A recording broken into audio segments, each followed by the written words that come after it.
Welcome back. Modi ವಿರುದ್ಧ ಸಿದ್ದರಾಮಯ್ಯ ಮತ್ತೆ ಏಕವಚನದಲ್ಲಿ ವಾಗ್ದಾಳಿಯನ್ನ ಮುಂದುವರೆಸಿದ್ದಾರೆ. ಮೋದಿ ಮತ್ತೆ ಪ್ರಧಾನಿ ಆದರೆ ಹಿಟ್ಲರ್ ಆಗ್ತಾನೆ, ಇನ್ನು ಮುಂದೆ ದೇಶದಲ್ಲಿ ಚುನಾವಣೆನೇ ನಡೆಯಲ್ಲ, ಬಿ ಕೇರ್ಫುಲ್ ಅಂದರು. ನಿಮ್ಮಿಂದ ನಾವು ದೇಶಭಕ್ತಿ ಕಲಿಬೇಕಾ? ಮೋದಿಗಿಂತ ನಾನು 4 ವರ್ಷ ದೊಡ್ಡವನು. ಏರ್ ಸ್ಟ್ರೈಕ್ ನಮ್ಮ ಯೋಧರು ಮಾಡಿದ್ದು, ಅಂಥ ಸೈನಿಕರೇ ಸೆಲ್ಯೂಟ್ ಮಾಡೋಣ.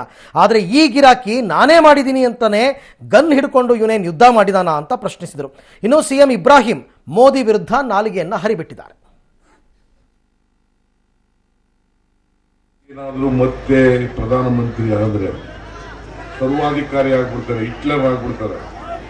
ಹಿಟ್ಲರ್ ಇನ್ನು ಮುಂದೆ ಚುನಾವಣೆ ನಡೆಯಲ್ಲ, ಬಿ ಕೇರ್ಫುಲ್. ಹುಡುಗರ ಹತ್ರ ಮೋದಿ ಮೋದಿ ಮೋದಿ ಮೋದಿ, ಅದಕ್ಕೆ ಬಿಜಾಪುರದಲ್ಲಿ ಹೇಳಿದ್ರು ಹೋದಿ ಹೋದಿ ಹೋದಿ ಹೋದಿ ಮೋದಿ, ನೀನ್ ಹೋದಿ ಕೊನೆಗೆ ನೀನ್ ಆದೆ ಬೂದಿ. ಇರಲ್ಲ, ಹಾಲು ಕುಡಿದ ಮಕ್ಕಳ ಬದುಕಲ್ಲ, ವಿಷ ಕುಡಿದವು ಬದುಕ್ತವೆ. ಅದಕ್ಕೆ ಎಬಿವಿಪಿ ಹುಡುಗರ ಹತ್ರ ಮೋದಿ ಮೋದಿ ಮೋದಿ ಮೋದಿ, ಅದಕ್ಕೆ ಬಿಜಾಪುರದಲ್ಲಿ ಹೇಳಿದ್ರು ಹೋದಿ ಹೋದಿ ಹೋದಿ ಹೋದಿ ಮೋದಿ, ನೀನ್ ಹೋದಿ ಕೊನೆಗೆ ನೀನ್ ಆದೆ ಬೂದಿ.